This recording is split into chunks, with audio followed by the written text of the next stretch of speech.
Sebuah tim sepak bola yang dahulu kerap diremehkan, kini telah menjelma menjadi kekuatan yang patut diperhitungkan di kancah Asia. Perkembangan mereka begitu pesat, dibuktikan dengan berbagai prestasi gemilang, khususnya di level benua kuning.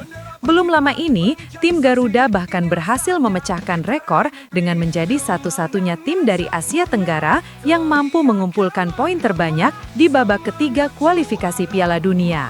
Sebuah capaian yang menegaskan bahwa Indonesia bukan lagi tim anak bawang. Dunia bersorak, inilah waktunya kita buktikan semua.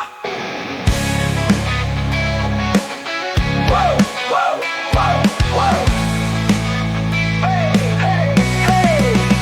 Di setiap langkah kita melaju bersama mimpi, tak ada yang ragu, keringat mengalir. Sayangnya, di tengah gelombang prestasi yang kian menanjak ini, ada satu hal yang terasa mengganjal dan belum sejalan dengan kemajuan tersebut. Minimnya kunjungan tim sepak bola internasional ke Indonesia. Jujur saja, saat ini sangat jarang, bahkan nyaris tidak pernah ada lagi tim besar yang mau datang ke tanah air. Ini sungguh berbeda jauh dengan era kegelapan sepak bola Indonesia di masa lalu. Kala itu, tim-tim top Eropa seperti Liverpool, Arsenal, Chelsea, bahkan timnas Belanda sekalipun tak segan untuk menyambangi penggemar di sini. Malaysia, rival abadi Indonesia di Asia Tenggara, justru bisa berbangga. Tahun ini, mereka berhasil mendatangkan Manchester United. Tim papan bawah Premier League itu rencananya akan bermain pada 28 Mei melawan tim ASEAN All-Star. Jika terrealisasi, ini akan menjadi kunjungan kedua bagi Setan Merah ke negeri jiran setelah sebelumnya mereka pernah singgah di Stadion Bukit Jalil pada tahun 2009. Tentu saja, momen ini membuat Malaysia di atas angin, melakukan hal yang belum bisa ditiru oleh Indonesia. Namun, kedatangan Manchester United ke Malaysia tahun ini tampaknya tidak akan berjalan mulus. Prestasi buruk yang didapatkan Setan Merah menjadi alasannya. Mereka puasa gelar setelah dikalahkan Tottenham di final Liga Eropa dan masih terpuruk di posisi 16 klasemen Premier League. Hal ini membuat banyak penggemar ragu, apakah United masih layak ditonton secara langsung. Masalah semakin diperparah dengan banyaknya pemain ASEAN yang tidak mendapatkan izin bergabung karena masih dibutuhkan untuk FIFA Matchday awal bulan depan. Apapun yang terjadi, Malaysia tetap percaya diri bisa sukses menggelar acara dan membuat para pemain Manchester United terkesan. Jika berhasil, kesombongan mereka pasti akan semakin menjadi-jadi. Untungnya, Indonesia tidak pernah iri. Meski gagal mendatangkan Manchester United, nyatanya masih ada tim yang mau datang ke tanah air, seperti juara dunia Argentina pada tahun 2023 lalu. Mimpi besar takkan pernah layu demi satu tujuan kemenangan itu. Langkah kita satu tak terbendung, sorak-sorai menggema di setiap sudut ruang. Bendera berkibar, langit jadi saksi, inilah saatnya kita raih mimpi. Kemenangan sempurna, teriakan menggema, semangat juara membakar jiwa. Kemenangan sempurna. Indonesia memang masih kesulitan jika bicara mendatangkan Manchester United.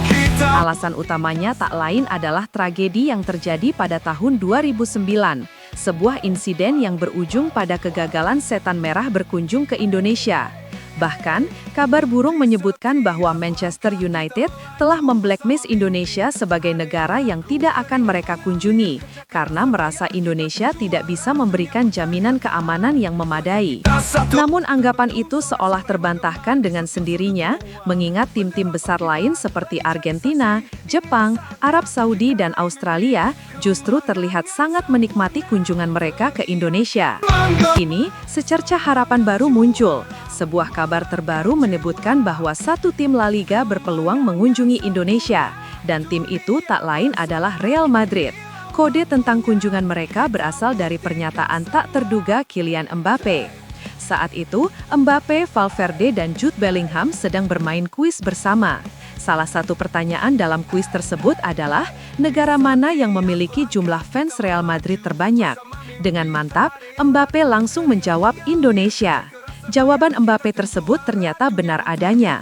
Fakta menunjukkan bahwa jumlah fans Real Madrid di Indonesia memang sangat banyak dan bahkan tidak kalah dengan fans Manchester United. Saatnya kita raih mimpi kemenangan sempurna, teriakan menggema, semangat juara membakar jiwa.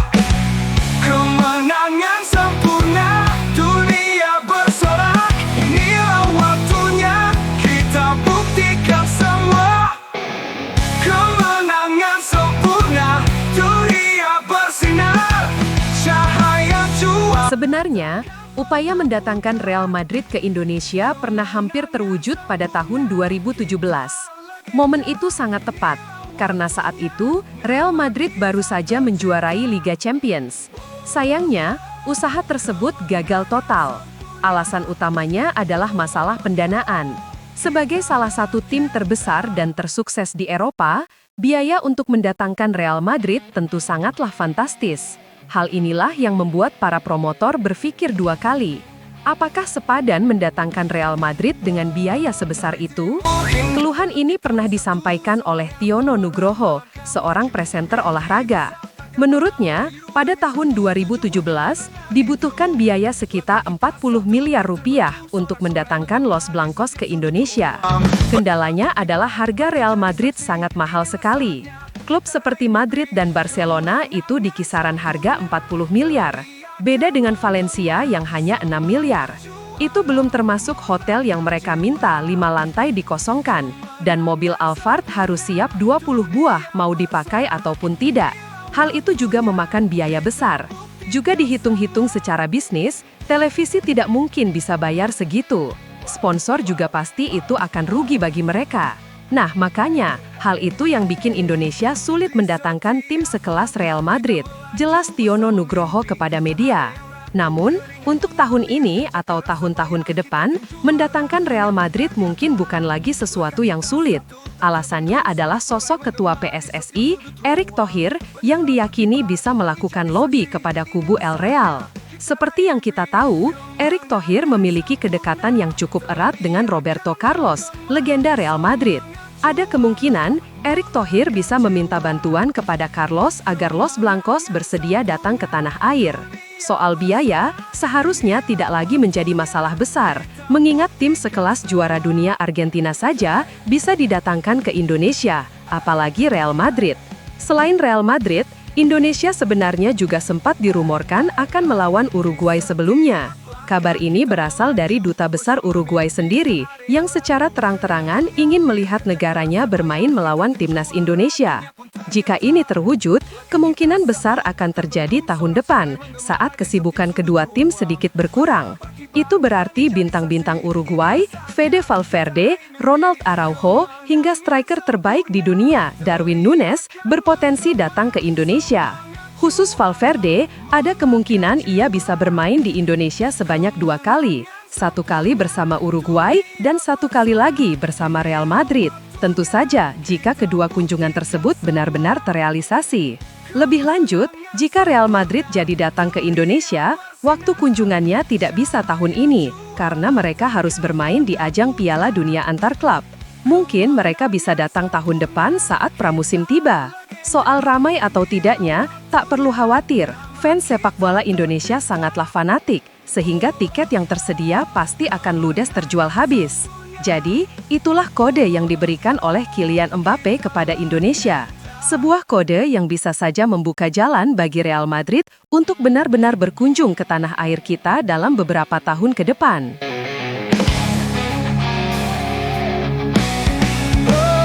Dari timur hingga barat kita bersatu, semangat membara melangkah maju. Mimpi besar takkan pernah layu, demi satu tujuan kemenangan itu. Langkah kita satu tak terbendung, sorak-sorai menggema di setiap sudut ruang.